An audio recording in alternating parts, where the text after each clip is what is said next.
अस्सलाम वालेकुम students, welcome to Arif Lanka classes.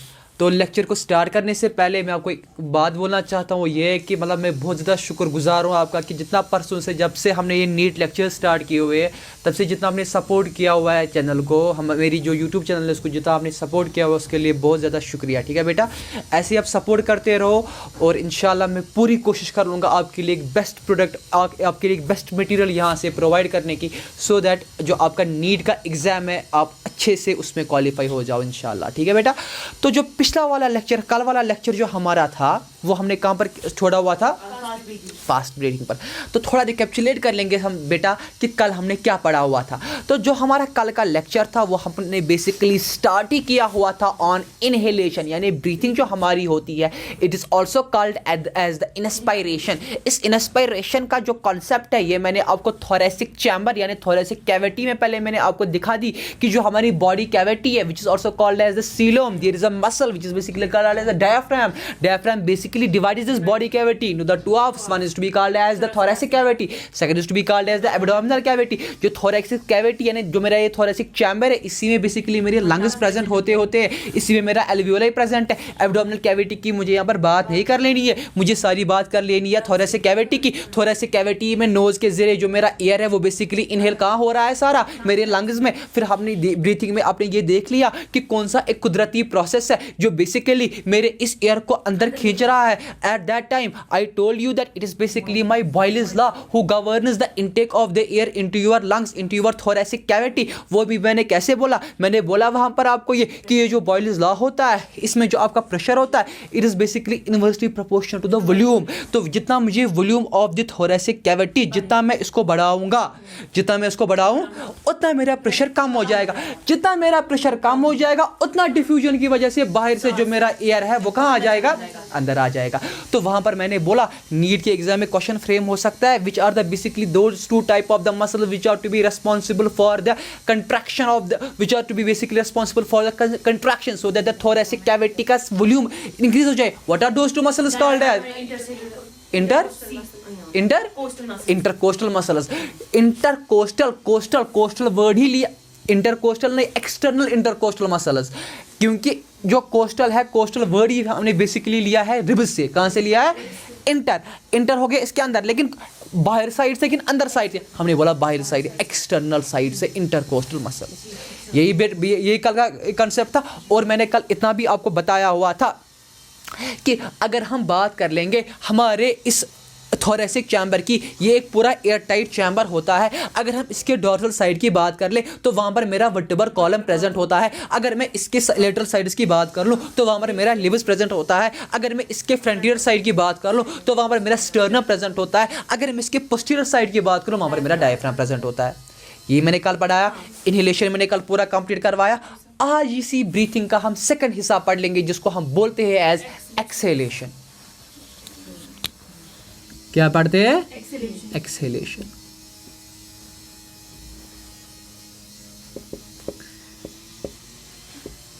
अगर मैं एक्सहेलेशन की बात करूं, what is this exhalation called as? Expiration. Excellent.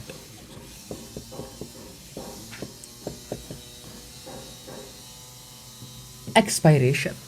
लेकिन जैसे कि मैंने आपको कल बताया था वहां पर कि अगर मैं इनहेलेशन की बात करूं तो पहले कौन सा चीज़ है जो मुझे एयर को मजबूर कर रहा है अंदर लेने में? हाँ, हमारा प्रेशर जो अंदर बेसिकली कम है, जिसकी वजह से मैं इस एयर को अंदर ले रहा हूँ बाय द डिफ्यूजन की।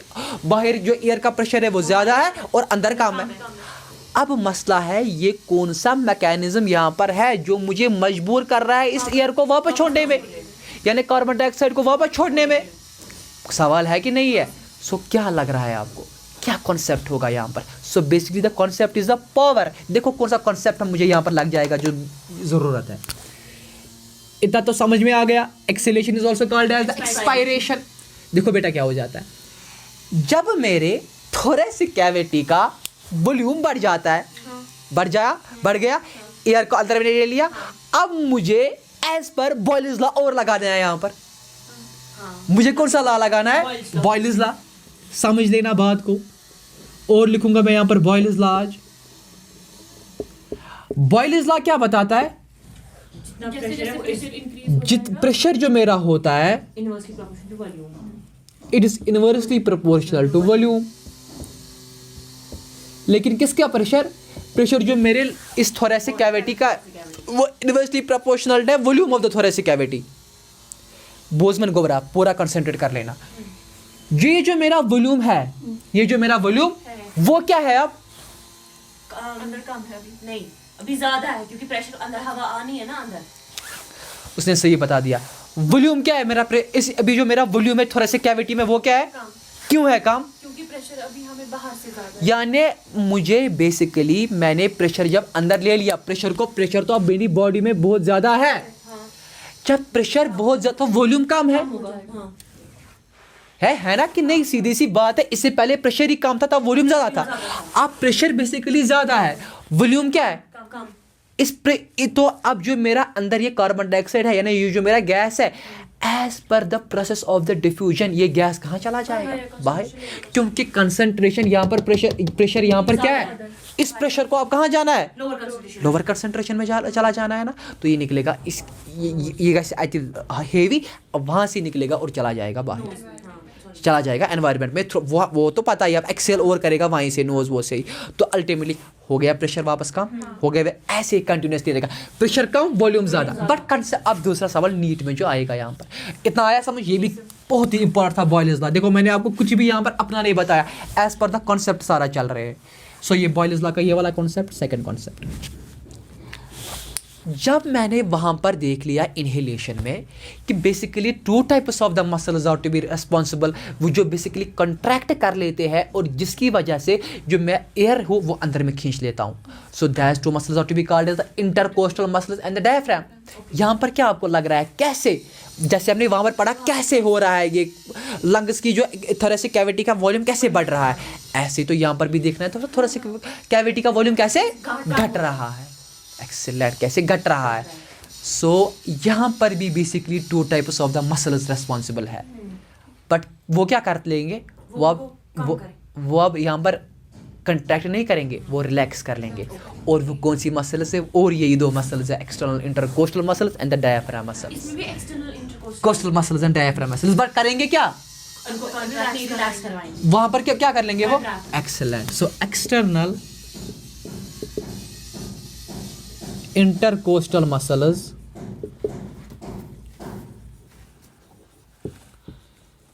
external intercostal muscles and दूसरी मसल कौन सी है? डायफ्राम।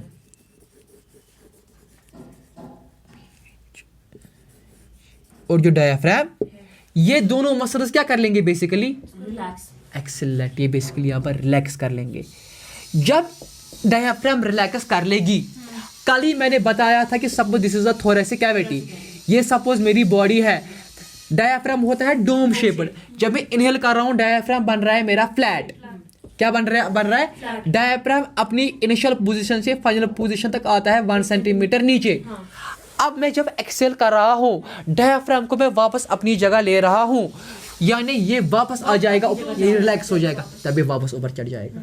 और इंटरकोस्टल मसल्स भी वापस रिलैक्स कर लेंगे ताकि रिब्स नीचे आ जाएंगे, ताकि वॉल्यूम कम हो जाए,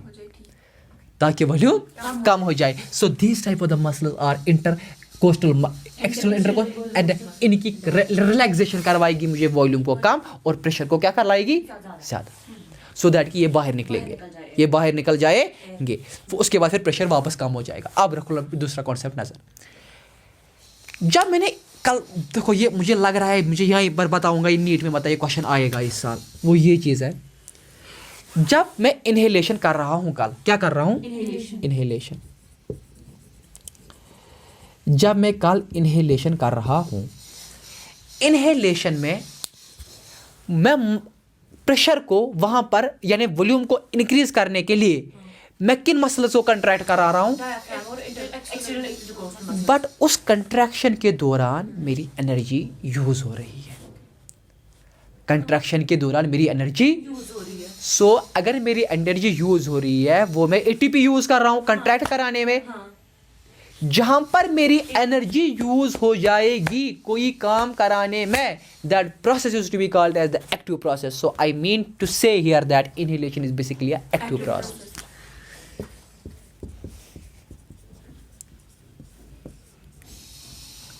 आराम से नीट के एग्जाम में ये वाला क्वेश्चन आ सकता है। सो इनहेलेशन कौन सी प्रोसेस है? एक्टिव प्रोसेस है। सिमिलरली अगर मैं अब एक्सहेलेशन की बात कर लूंगा, एक्सहेलेशन में मैं मसल्स को रिलैक्स करवा रहा हूँ, कंट्रैक्ट नहीं करवा रहा हूँ। क्या यहाँ पर रिलैक्स करने में एनर्जी यूज होती होगी? रिलैक्स कराने में एनर्जी यूज नहीं होती है। अपनी स्टेट में कहाँ हूँ? वह जब ये रिलैक्स करता है ना, तब इसको अपनी एनर्जी यूज नहीं कर लेनी पड़ती है। जब किसी चीज़ को, जब कोई काम करने में एनर्जी का यूज नहीं होता है, and that process to be called as passive process.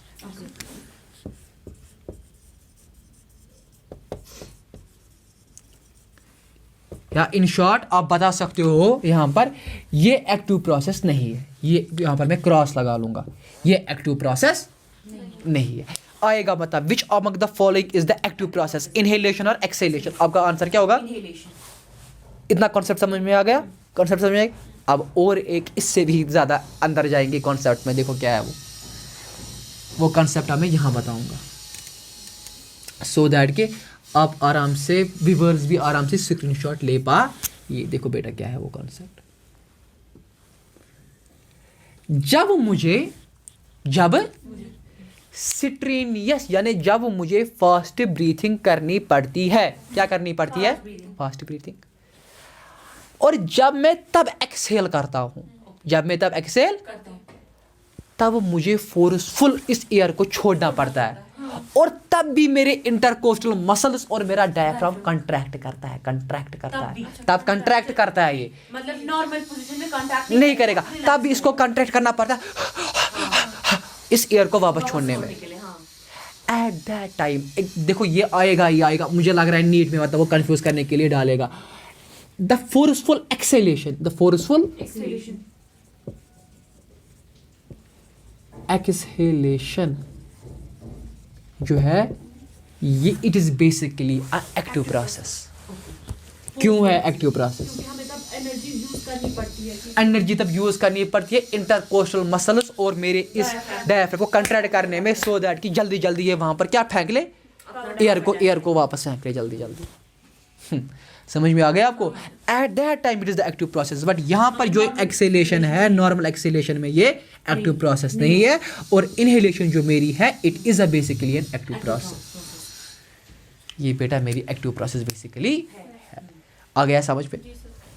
कोई कंफ्यूजन है यहाँ तक? कोई भी कंफ्यूजन है? So here this completes my breathing. यानी जो मैंने पहले लेक्चर में आपको पढ़ाया हुआ था कि रेस्पिरेशन होती क्या है, इसके अंदर कौन से 3 पार्ट्स है, ये उन्हीं में से एक पार्ट ब्रीथिंग मैंने पूरा आज कंप्लीट कर दिया। अब मुझे आगे ब्रीथिंग कहीं पर उठाना नहीं है। यही ब्रीथिंग मैंने पूरी तरीके से आपको यहाँ पर क्या कर दिया, कंप्लीट कर दिया। कोई डाउट है, कोई कन्फ्यूजन है यहाँ तक? आगे बढ़े। चलो बेटा, अगर आपको भी स्क्रीनशॉट उठाना होगा आप आराम से इसको स्क्रीनशॉट उठा सकते हो। शाबाश, आई होप कि आपने स्क्रीनशॉट आप उठाया होगा। तो आगे बढ़ते हैं हम। चलिए अब दूसरे कॉन्सेप्ट पर।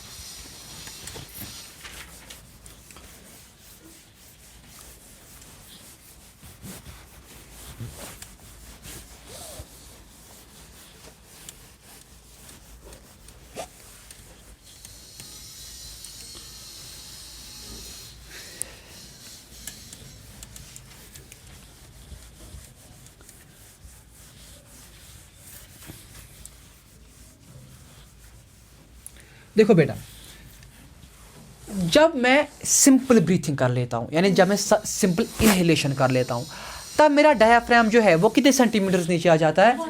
मैं लिख लूँगा यहाँ पर, नीट के एग्जाम में ये क्वेश्चन भी फ्रेम हो जाएगा। जब मैं अपनी सिंपल ब्रीथिंग करता हूँ, क्या करता हूँ, यानी normal breathing, I mean to say normal inhalation, rather I should say here, जब मैं अपनी नॉर्मल इनहेलेशन करता हूँ,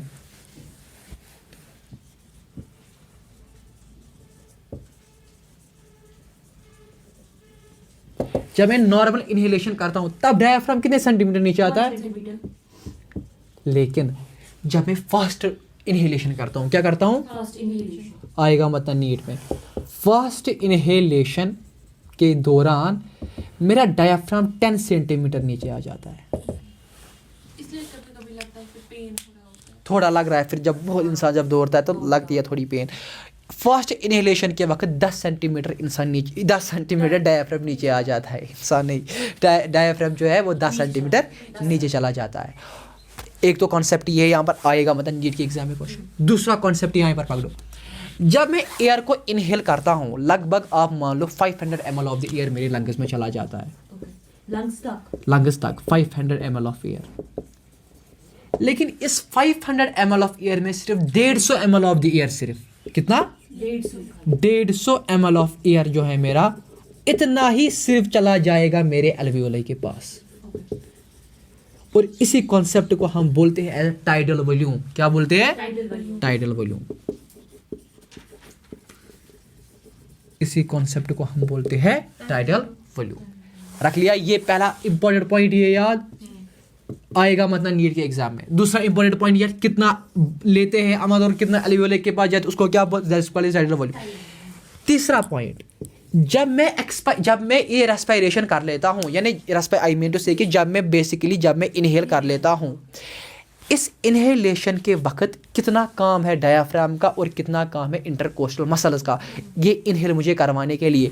डायाफ्राम का रोल होता है 75%। वहाँ पर डायाफ्राम का रोल होता है 75% होता है डायाफ्राम का रोल। और जो मेरे एक्सटर्नल इंटरकोस्टल मसल्स का रोल होता है, एक्सटर्नल इंटरकोस्टल मसल्स, इनका रोल सिर्फ 25% होता है। यानी सारा काम बेसिकली मेरे डायफ्राम, इसीलिए हम बोलते हैं अगर कभी खुदा ना खास्ता किसी को एक्सीडेंट हो जाता है और जब उसके रिब्स टूट जाएंगे ना, डायफ्राम उसका बेसिकली यहाँ पर ख़त्म हो जाएगा, उससे मेरी कंसंट्रेशन यानी gases pressure of the air between my abdominal cavity and the thoracic cavity disturb हो जाएगा। जब प्रेशर कंसंट्रेशन ग्रेजुअली वहाँ पर ख़त्म हो जाएगा, लंग्स कोलैप्स करते कॉलेज एटिलेक्टेसिस और इंसान वहाँ पर एक्सपायर हो जाएगा। पेसमेकर के टाइम कैसे करता है एक इंसान वो ना breathing in? So concept of the pacemaker is basically related to the concept of that bradycardia। जो हमको पढ़ लेना है यहाँ पर नहीं, वो हमको पढ़ लेना है in case of the our circulation of the blood। क्योंकि वहाँ पर आप देखोगे जिस इंसान की बेसिकली जो सफ़र कर लेता है फ्रॉम द bradycardia और basically which is having the arrhythmic, जहाँ पर हम यही बात बताएंगे कि इरिदमिक बेसिकली पल्पिटेशंस वहाँ पर हो जाती है उसको, in order to make sure that the patient is having the sustainable amount of the heart palpitations per minute, यानी BPM जो उसका है बीट्स पर मिनट जो उसके है वो बराबर आ जाए उसको 70 से लेकर 80 तक। उसके लिए वहाँ पर पेस मेकर का यूज़ हम इसलिए करते हैं कि जो उसकी पल्पिटेशन जो बेसिकली कम हो गई थी उस पल्पिटेशन को कैसे बेसिकली और रेज करवाए, सो दैट कि एक नॉर्मल इंसान की तरह ये ज़िंदगी बसर कर सकता है। लेकिन अगेन वहाँ पर हम ये चीज़ देख लेते हैं कि कभी भी वहाँ पर बहुत सारे साइड इफ़ेक्ट्स उस इंसान में भी हो सकते हैं। In fact he may lose his neural control, वो अपना लूज़ कर सकता है पेस मेकर को। बट इतना भी क्वालिफाइड डॉक्टर्स भी बेसिकली यहाँ हमारे इस कश्मीर में है, वहाँ पर हम देख सकते हैं कि मतलब बहुत सारी सक्सेसफुल भी हो जाती है, but it is to be seen that कभी कभी ये आराम से फेल भी हो सकता है। ठीक है, बट अब है कॉन्सेप्ट यहाँ पर जो ये पेस मेकर लगा दिया, बस नॉर्मल ब्रीथिंग, उसमें क्या करना है इसको, मतलब उसको उसके साथ कुछ भी नहीं। और that is simply related to your cardiology, that has nothing to do with the pulmonology, that has to be basically it has to be deal with cardiology। वहाँ पर मैं आपको दिखाऊंगा कार्डियोलॉजी में पेस मेकर का रोल क्या हो जाता है वहाँ पर। सर जब हम नॉर्मल इनहेलेशन करते हैं ना तब हमें 500 ml ऑफ एयर चला जाता है ना, जब हम फास्ट इनहेलेशन करते हैं उस वक्त ज़्यादा थोड़ा एयर चलाता है। वो तो सीधी सी बात है, मतलब तब मैं ज़्यादा इनटेक ऑफ द एयर कर लूँगा। आप मान लीजिए 500 से 550 तक जाता होगा, 550 तक जाता होगा और बाकी खास कुछ भी नहीं। तो ये 3 पॉइंट्स मतलब और वो डाल सकता है नीट के एग्जाम में। आगे बढ़े, अस्थमा पेशेंट्स होते हैं ना, हाँ अस्थमा सही उनको भी जिनमें ब्रीथिंग रिलेटेड इशू होता है। हाँ, तो उनको पंप यूज करना होता है ना। हाँ, उस टाइम पे उनको कैसा होता है वो पंप यूज? आप मान लीजिए कि जो बेसिकली अस्थमा पेशेंट जो बेसिकली होते हैं उनको भी क्या हो जाता है, वो भी उनको वहाँ पर पहले देखना होता है कि सीजन उनको क्या हो जाती है, problem of the air intake of the oxygen के साथ उनको प्रॉब्लम हो जाती है। That's again related to your pulm. वो अब अगर वो यहाँ पर मैं पूरा अब डिफाइन कर लूँगा ना, वो टाइम खाएगा, वो हम कर लेंगे रेस्पिरेटरी डिसऑर्डर्स में काम कंप्लीट कर लेंगे, अस्थमा। ठीक है, वो हमें सारा आपको रेस्पिरेटरी, क्योंकि अब ये वरना रिदमी सारा, क्योंकि वरना वो कोई अस्थमा पेशेंट को वो simply again is the pulmonologic related disorder वहाँ पर होता है। इसमें भी ब्रीथिंग प्रॉब्लम्स वहाँ पर होती है कि कैसे? इनटेक ऑफ द एयर, जो बेसिकली उसकी जो आप मान लो जो उसके मसल्स को वहाँ पर थोड़े से कैविटी में उस एयर को अंदर लेने की सख्त वहाँ पर होती है, वो बेसिकली रिड्यूस हो जाती है वहाँ पर, क्योंकि जो उसके एल्वियोलर ये डक्ट्स हो, एल्वियोलर सैक जो वहाँ पर होते हैं कि उनमें मतलब वो श्रिंक हो जाते हैं वहाँ पर। वो मैं आपको वहाँ पर दिखाऊंगा अस्थमा पेशेंट में हो जाता है क्या, फिर इनहेलेशन से कैसे वो वापस उसको वो ट्यूब वहाँ पर और खुल जाता है वापस, सो दैट कि एयर आराम से इनटेक अंदर हो जाए, वहाँ पर देख लेंगे। ठीक है बेटा, क्योंकि हमारा टॉपिक आएगा आगे। शाबाश, आगे बढ़े अब। शाबाश। तो सपोज अगर मैं एक डायग्रामेटिक व्यू और एक आपको यहाँ पर दिखा लूँ, this is my thoracic cavity, this is my thoracic cavity.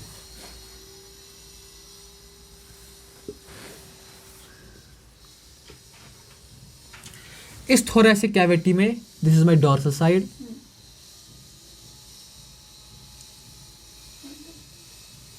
ये मेरा स्टर्नम है, इसके साथ अटैच्ड है आपके रिब्स,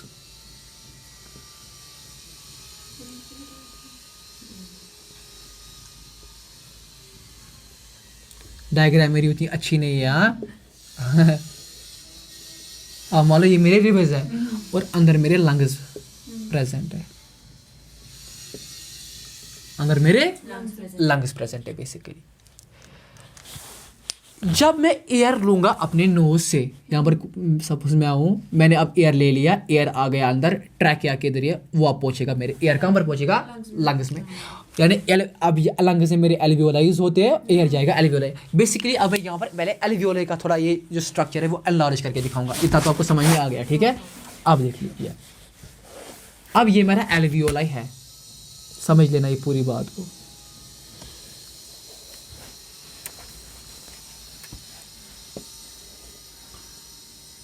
ये मेरा एल्वियोलाई है, बात को समझ लेना यहाँ पर, ये मेरा एल्वियोलाई है।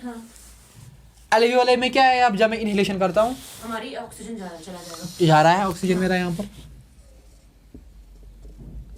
मेरा ऑक्सीजन है यहाँ पर।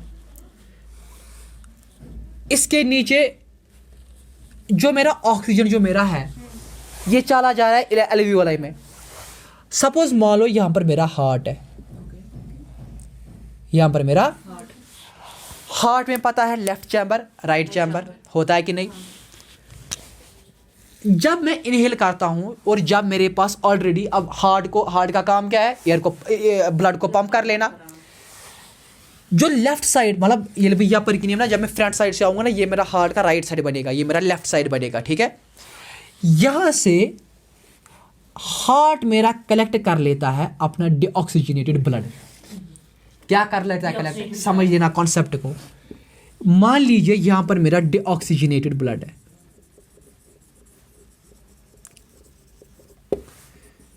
इसका मतलब क्या है, डीऑक्सीजनेटेड ब्लड का ऑक्सीजन नहीं होता है मगर कम होता है। ये कभी भी हम आप ये नहीं बता लेना कि नो ऑक्सीजन इज प्रेजेंट, क्योंकि everywhere tiny amount of the gases are present.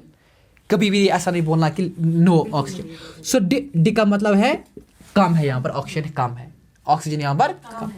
So it is basically the deoxygenated blood. इस ब्लड में फिर कंसंट्रेशन किस चीज की ज्यादा है,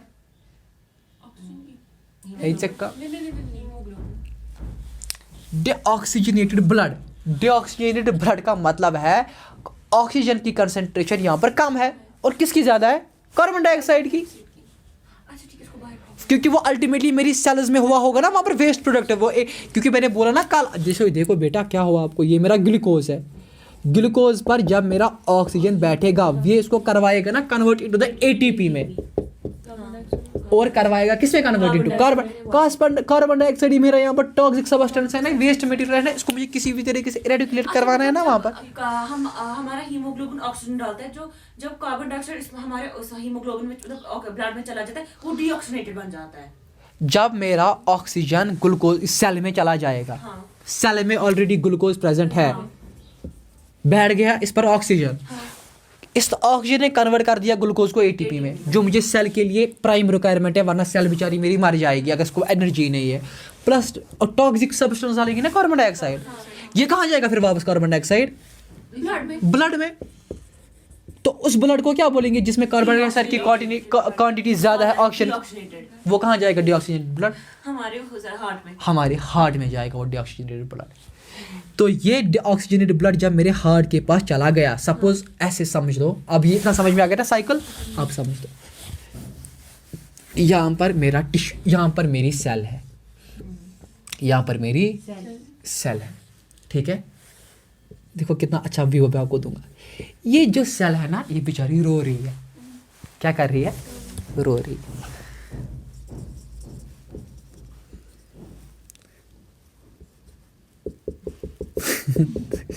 ये बेचारी रो रही है, क्या कर रही है, रो रही है सेल। जब ये रो रही है, ये बता रही है मुझे, और ये सर मैंने इसको बताया कि सेल आप क्यों रो रही हो, इसने मुझे वहाँ से बता दिया मेरे पास ऑक्सीजन ही नहीं है, मुझे ऑक्सीजन किसी भी तरीके से आप यहाँ तक पहुँचाओ, सो दैट कि अगर मुझे ऑक्सीजन मिलेगा, मैं जो मेरे अंदर ग्लूकोज है मैं उसको ब्रेक कर लेती, एटीपी में जीवित रहती मैं, और आपको भी फ़ायदा पहुँचाती, आप हर एक काम जो अपना वो आपको एनर्जी मिलती। कि इसलिए मेरे लिए देखो, इसको प्यार कितना है हमारे साथ, सेल बेचारी को है प्यार कि नहीं, आपके साथ भी है, इसको है ना प्यार, इसको आपके साथ। ये रो रही है ना, किस लिए, आप ही के लिए रो रही है, बोल रही है ना मुझे ऑक्सीजन दिलावा। अच्छा, अब मैंने इसको बोला आप क्यों अब रो रही हो, इसने बोला ऑक्सीजन नहीं है। मैंने इसको बोला हुआ क्या, इसने बोला जब ऑक्सीजन भी एक बार मेरे पास आया था, लेकिन अपना काम उसने कर दिया, मेरा ऑक्सीजन वो यूटिलाइज हो गया। अब यहाँ से मैंने कार्बन डाइऑक्साइड को दफ़ा फेंका इस, और मुझे ये पता थी इस मेहरबानी का इस कार्बन डाइऑक्साइड को मैं जल्दी जल्दी ले जाऊँ वहाँ से, क्योंकि मेरे लिए टॉक्सिक है, मैं मर सकती हूँ इससे। यानी कार्बन डाइऑक्साइड निकला, कार्बन डाइऑक्साइड निकला। थोड़ी सी ये खुश हो गई, पर अभी भी रो रही है। क्यों रो रही है, क्योंकि ऑक्सीजन प्रॉपर्ली मिल नहीं रहा है, इसको अभी ऑक्सीजन नहीं है। ये डीऑक्सीजनेटेड ब्लड जाएगा, ये कार्बन डाइऑक्साइड पहले किसके साथ मिलेगा, ब्लड। क्यों, कैसे मिलेगा ब्लड के साथ, by the process of diffusion. क्योंकि concentration of carbon dioxide in the cell अभी बहुत ज्यादा है, ब्लड में concentration of the carbon dioxide कम है। By the process of diffusion की carbon dioxide will move from its higher concentration to the lower concentration. Carbon dioxide चला जाएगा मेरी ब्लड में, कहाँ चला जाएगा, ब्लड में, गया ब्लड में आराम से, गया ब्लड में आराम से। जैसे मैंने अपने वक्त पढ़ाया है ना, वैसे ही मैं आपको वही पढ़ा रहा हूँ, वैसे बराबर वैसे ही तरीके से। कार्बन डाइऑक्साइड जब अब जा रहा है किसके पास, ब्लड के पास, ब्लड डीऑक्सीजनेटेड ब्लड जाएगा मेरे हार्ट के पास। कहाँ चला जाएगा, हमारे हार्ट में। इस डीऑक्सीजनेटेड ब्लड में अब कंसंट्रेशन ऑफ कार्बन डाइऑक्साइड ज़्यादा है और कंसंट्रेशन ऑफ द ऑक्सीजन कम है। हाँ, हार्ट ने इसको बोला डीऑक्सीजनेटेड ब्लड को कोई बात नहीं है, आ जाओ मैं आपको अभी ऑक्सीजन दिलाऊंगा, मैं आपको अभी ऑक्सीजन, देखो कैसे दिलाएगा। हार्ट के राइट स्टैम्पर में जा गया ये, यहाँ से मेरा डीऑक्सीजनेटेड ब्लड चल रहा है, अभी भी कार्बन डाइऑक्साइड की कंसंट्रेशन क्या है, ऑक्सीजन की कंसंट्रेशन क्या है, कम। एक्सीलेंट, समझ लेना, जा रहा है जा रहा है जा रहा है, और यहाँ पर मेरी इस ब्लड कैपिलरी है, क्या है, ब्लड कैपिलरी, कार्बन डाइऑक्साइड कहाँ पर पहुंच गया, हमारी ब्लड कैपिलरी, यहाँ पर कार्बन डाइऑक्साइड और की कंसंट्रेशन क्या है, हाई, ऑक्सीजन की कंसंट्रेशन क्या है, कम।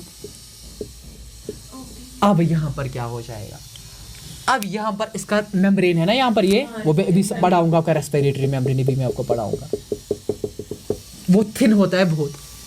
अब कार्बन डाइऑक्साइड की कंसंट्रेशन चूंकि यहाँ पर ज्यादा है, अगेन यहाँ पर एल्वियोलाई में कार्बन डाइऑक्साइड की कंसंट्रेशन क्या है, एक्सीलेंट, ऑक्सीजन की ज्यादा है ना, वो चला एक्सीलेंट। जाएगा हमारे इसमें ब्लड कैपिलरी, मेरा कार्बन डाइऑक्साइड चलाया जाएगा ब्लड कैपिलरी से मेरे alveoli pipe, again bye the process of the diffusion.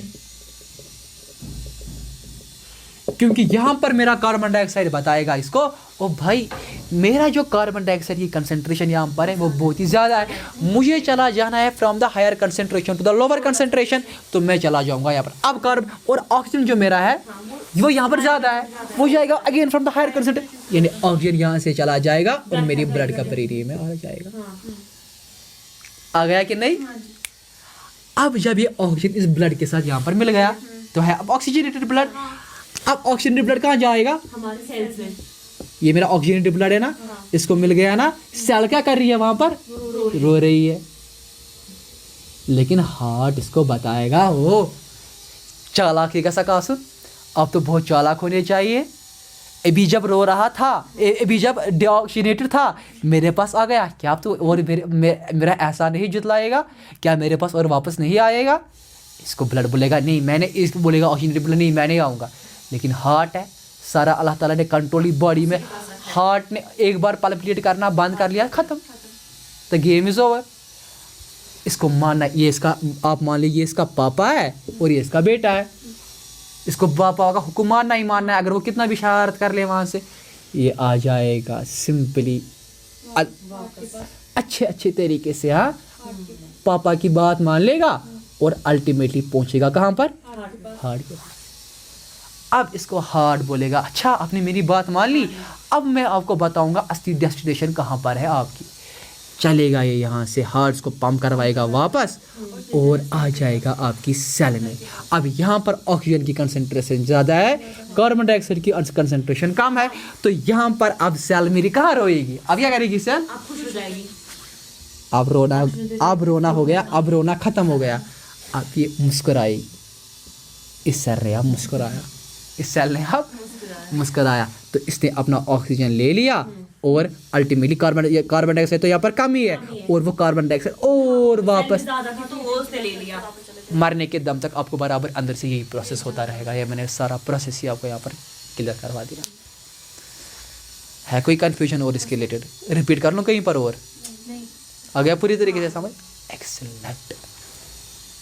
अब नीट के एग्जाम में क्वेश्चन कैसे फ्रेम हो जाएगा,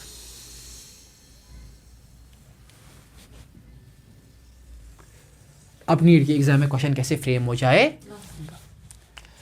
नीट के एग्जाम में क्वेश्चन फ्रेम हो जाएगा क्या, चलिए मैंने मान लिया कि ऑक्सीजन जा रहा है आपके एल्वियोलाई से लेकर आपकी ब्लड कैपिलरी में, लेकिन मसला है कैसे, कौन सी चीज़ वहाँ पर है जिसको ये छोड़कर जाए, जिसके थ्रू ये जा रहे, पास करे और जल रही है, and that membrane is to be called your respiratory membrane. वो एग्जैक्टली हमारे एल्वियोलाई के नीचे होता मैं बताऊंगा ना, that membrane is to be called your respiratory membrane. ये जो मेरा रेस्पिरेटरी मेम्ब्रेन है, ये बेसिकली एक थिन मेम्ब्रेन है। क्या है, क्यों है थिन, क्योंकि इसको पास करवाना है ना ऑक्सीजन को, so it is basically a thin membrane, it is basically a thin membrane. Thin क्यों है, so that it allows the rapid diffusion of the gases, it allows the rapid diffusion of gas, oxygen ही नहीं सिर्फ gases, क्योंकि तब इसको carbon dioxide को भी यहाँ से वहाँ जाना है, वहाँ से यहाँ आना है, so thin membrane rapid diffusion of the gases है। और मैंने बताया आपको एक एल्वियोलाई में, एक लंग्स में कितने एल्वियोलाई होते हैं, 300 मिलियन, 300 मिलियन एल्वियोलाई होते हैं एक लंग में। बट बात चल रही है रेस्पिरेटरी मेम्ब्रेन की, बात चल रही है मेम्ब्रेन की। ये डायग्राम में किसी भी हालत में यहाँ पर इरेज कर नहीं सकता हूँ, ठीक है, क्योंकि यहाँ पर मुझे 3 कॉन्सेप्ट्स के बाद समझाने हैं।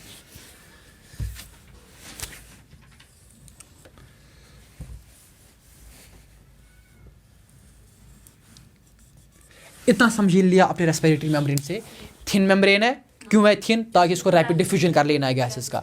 300 मिलियन एल्वियोलाई होती है एक लंग में। अब देखो बात, रेस्पिरेटरी मेम्ब्रेन को क्या कर लेना है, एयर को, ऑक्सीजन को वहाँ अंदर लेना है, कार्बन डाइऑक्साइड को बाहर निकालना है।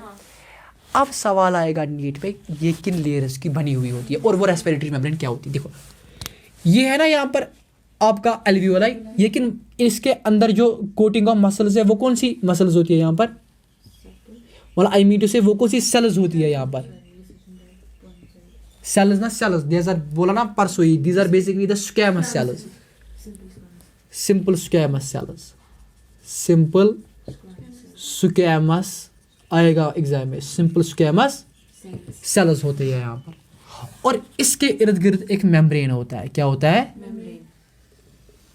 Membrane, and that membrane is to be called as basement membrane. क्या बोलते हैं उसको, बेसमेंट मेम्ब्रेन, बेसमेंट मेम्ब्रेन। समझ में आ रहा है, इस जो इसके इर्द गिर्द मेम्ब्रेन होता है, इसको मैं शेड भी करूंगा।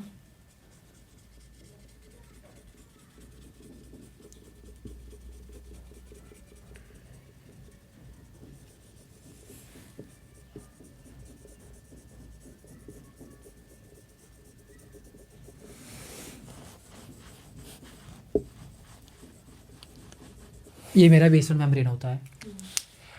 समझ लेना भी, यहाँ पर मेरा बेसमेंट मेम्ब्रेन है, अंदर ये सिंपल स्क्वेमस सेल्स की है, लेकिन इस कैपिलरी में भी तो अपनी सेल्स होगी, that cells are to be called as endothelial sales.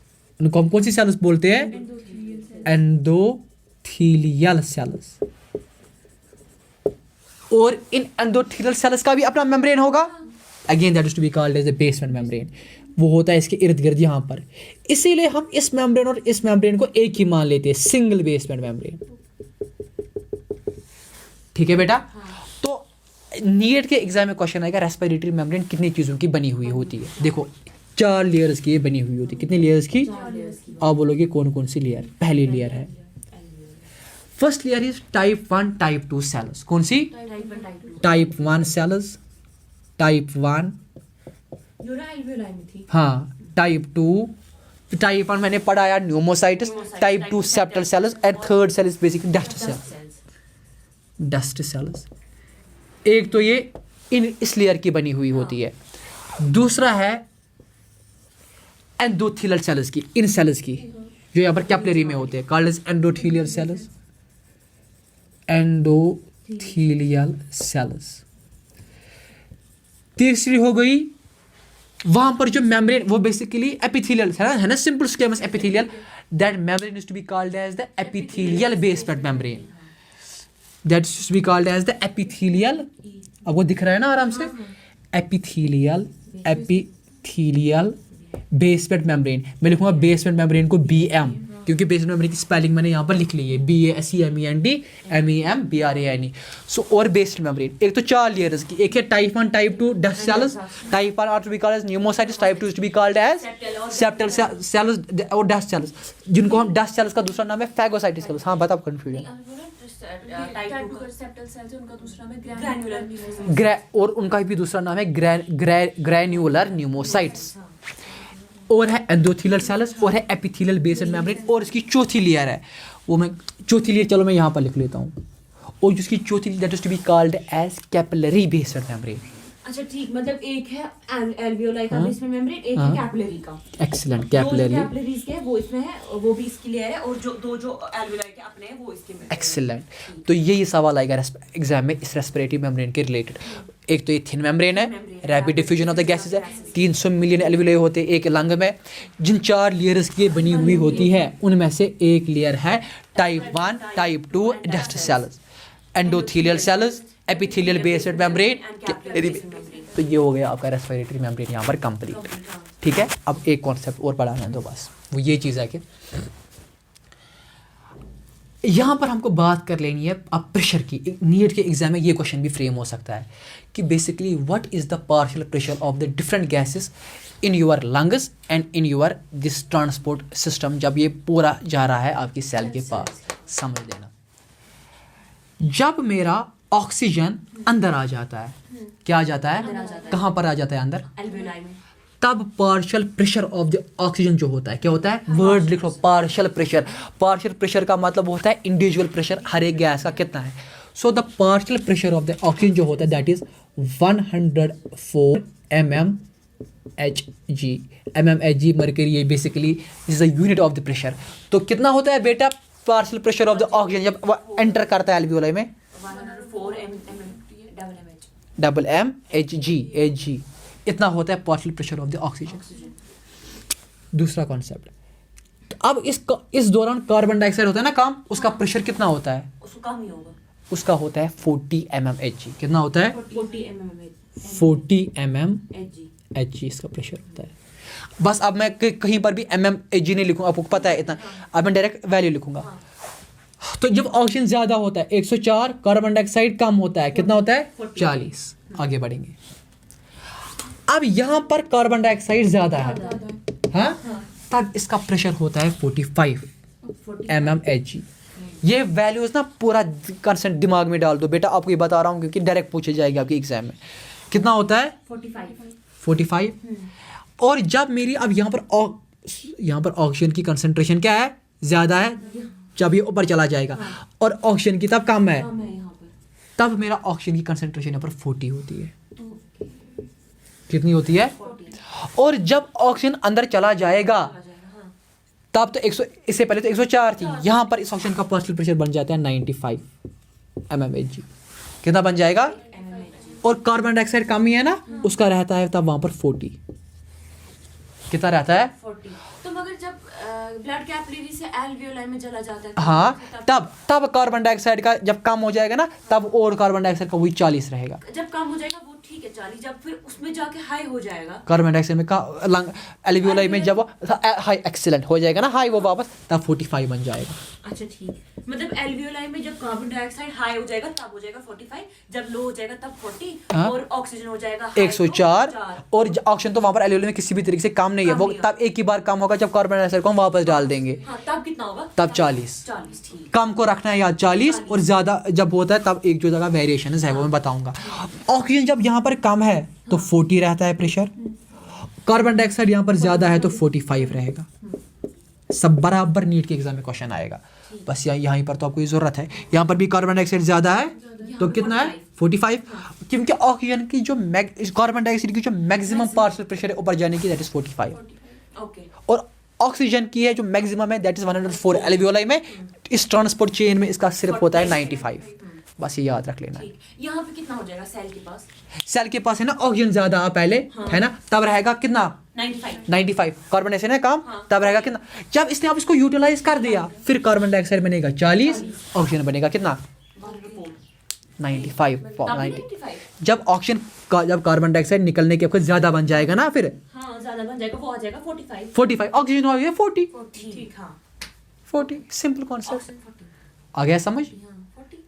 हाँ कम हो जाएगा ऑक्सीजन, मैं एक सेकंड, देखो कार्बन डाइऑक्साइड जब ज्यादा हो जाएगा 45 आ जाएगा, हाँ, फिर जब ऑक्सीजन आएगा, ऑक्सीजन कितना हो जाएगा? 40। वो हो गया जब ऑक्सीजन आएगा। अब हम नीचे जा रहे हैं ना, अब कहाँ, वो ऊपर की बात है, अच्छा, हाँ ठीक है। हम नीचे जा रहे जब हैं। कम हो जाएगा, हाँ। जब कम हो जाएगा ऑक्सीजन तब हो जाएगा ऑक्सीजन 40, जब ज्यादा हो जाएगा ऑक्सीजन तब होगा 95। सिर्फ यहाँ पर ऑक्सीजन रहता है एल्वियोलाई में 104। ठीक, हाँ। हो गया कंसेप्ट बाकी समझ? वेसल्स में इसको 95 आता है। आ गया बेटा समझ? पूरा आपने नोट डाउन कर लिया? अगर बेटा आपको भी अब यहाँ पर स्क्रीनशॉट उठाना है तो आप उठा सकते हो, क्योंकि अब मुझे लास्ट का एक पॉइंट बता रहा है। हो गया क्लियर यहाँ तक? आई होप आपने स्क्रीनशॉट आराम से उठाया होगा। अब रख लो नजर, अब एक पॉइंट लास्ट का है तो बस हो गया कंप्लीट। अब मत थक गया आज? शाबाश। डायग्राम को हम इरेज नहीं कर सकते, या डायग्राम यहाँ पर बहुत इंपॉर्टेंट है समझाने के लिए। चलो यहाँ मैं यहाँ से वो लिख लूँगा सारा जो मुझे लिखना है। ये ऑक्सीजनेटेड, आप लोग ना ओबी, हाँ हाँ ओबी, हाँ वो भी है ना, ऑक्सीजनेटेड ब्लड। शाबाश शाबाश है, शाबाश। अब रख लो यहाँ पर नजर।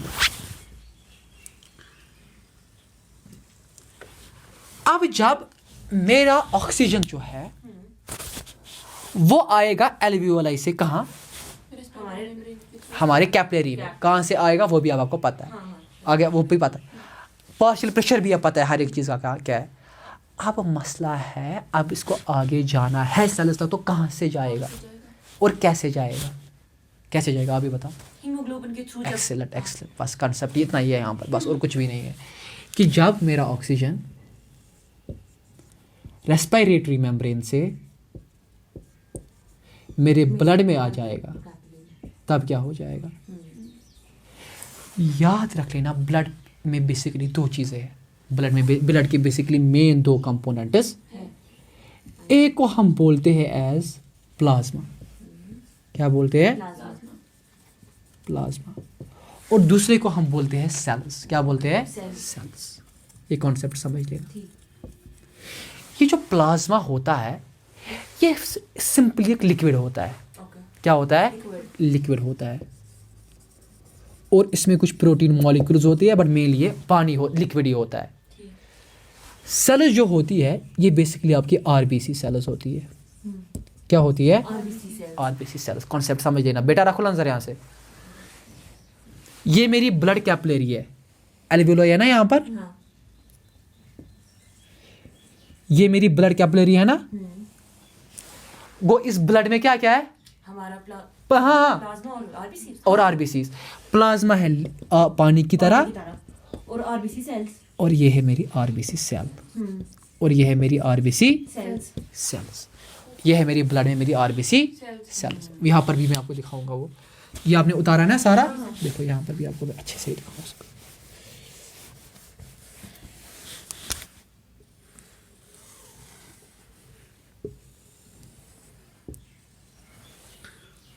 मेरा हार्ट था यहाँ पर,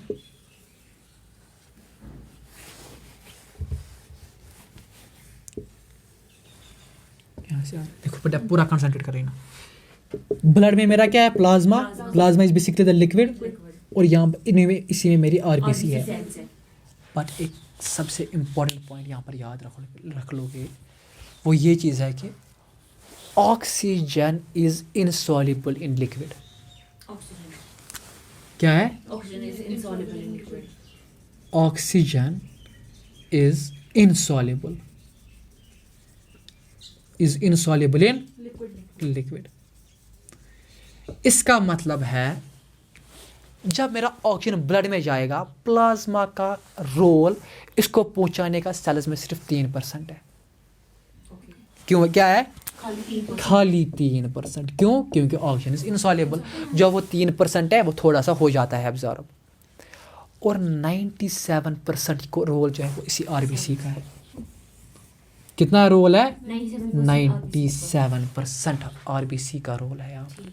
अब बोलोगे अब सर क्या है इस आरबीसी, इस सेल में इतना, इस आरबीसी में क्या है? रख लो आप नजर। अब मैं इस डायग्राम को इरेज कर सकता हूँ।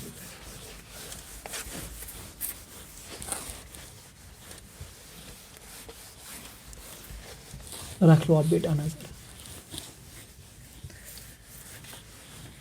ये जो मेरा यहाँ पर ऑक्सीजन है, क्या है? ऑक्सीजन। ये कहाँ गया? आरबीसी में। आरबीसी में इतना क्या है? आरबीसी में जो खजाना है ना, खजाना, पता है क्या? वो हीमोग्लोबिन है। ये है ना मेरी आरबीसी। आरबीसी में है ना खजाना। हाँ। क्या है? हीमोग्लोबिन ना है क्या? खजाना। खजाना। वो खजाना क्या है? वो ही आपका हीमोग्लोबिन है। अच्छा, वही इसको पकड़ती है। वही इसको पकड़, इसी को वो पकड़ती है, haemoglobin, which is basically two word is haem और ग्लोबिन। हीम और एक आरबीसी होते हैं लगभग 289 मिलियन हीमोग्लोबिन। एक आरबीसी में होते हैं 289 मिलियन हीमोग्लोबिन। क्या होते हैं? 289 मिलियन हीमोग्लोबिन होते हैं एक आरबीसी में। तो इसका मतलब है ये जो मेरा हीमोग्लोबिन है, एक इस आरबीसी में कितना शासन? 289 मिलियन। आप मान लो एक ऑक्सीजन मॉलिक्यूल है ना, एक हीमोग्लोबिन ऐसे होता है, ये 4 होते हैं शासन, इसके 4 हीम 4 होते हैं, यानी आयरन, Fe, इनको चेन्स लगी हुई होती है। क्या लगी हुई होती है? चेन्स, जिसको हम बोलते हैं ग्लोबिन चेन्स। क्या बोलते हैं? इनको बोलते हैं ग्लोबिन चेन्स, जो बनी हुई होती है ग्लोबिन प्रोटीन्स की। ठीक है, इसी एक ये है ना 4 है ना आयरन, 4 है ना आयरन, ये है ना, ये 4 आयरन है ना। अब एक हीमोग्लोबिन में रादर आई शुड से लाइक दिस, एक ऑक्सीजन मॉलिक्यूल बाइंड हो जाता है 4 हीमोग्लोबिन, यहाँ पर 4 हीमोग्लोबिन के साथ। एक ऑक्सीजन मॉलिक्यूल कितने के साथ बाइंड होता है? 4। इन शॉर्ट मेरे कहने का मुद्दा और मकसद यहाँ पर ये चीज़ है कि हीमोग्लोबिन अल्टीमेटली वो खजाना है जो अल्टीमेटली इस ऑक्सीजन को कहाँ ले जाएगा? एक गाड़ी की तरह है। और जब मेरा ऑक्सीजन मिलेगा हीमोग्लोबिन ब्लड के साथ, that is to be called as, जब मेरा ऑक्सीजन मिलेगा हीमोग्लोबिन के साथ, that oxygen is to be called as the oxy haemoglobin. Haemoglobin गाड़ी की तरह है, इसको छोड़ लिया सेल्स के पास, चला गया ऑक्सी हीमोग्लोबिन, और उसके बाद सेल्स के पास अपना काम हो गया, वहाँ से वापस आ गया मेरा डीऑक्सीजनेटेड ब्लड, वो गया और हार्ट के पास, हार्ट से वो चला जाएगा और लंग्स पे और डिफ्यूज हो जाएगा, वहाँ ऐसे ही वहाँ से और ऑक्सीजन अंदर हो जाएगा। तो मरने के दम तक ऐसी ही प्रोसेस चलती रहे। है कहीं पर कोई कन्फ्यूजन? है कोई कन्फ्यूजन? अगर बेटा कहीं पर आपको भी कोई कन्फ्यूजन होगा तो वो मुझे आप बता सकते हो, ठीक है बेटा, मैसेज करके भी। और एक बार बता रहा हूँ, जितना भी आपने परसों से सपोर्ट किया है मेरी चैनल को, I am extremely thankful to you. और हो सके तो ज़्यादा से ज़्यादा इसको शेयर और सब्सक्राइब कर लो बेटा, ठीक है। अस्सलाम वालेकुम।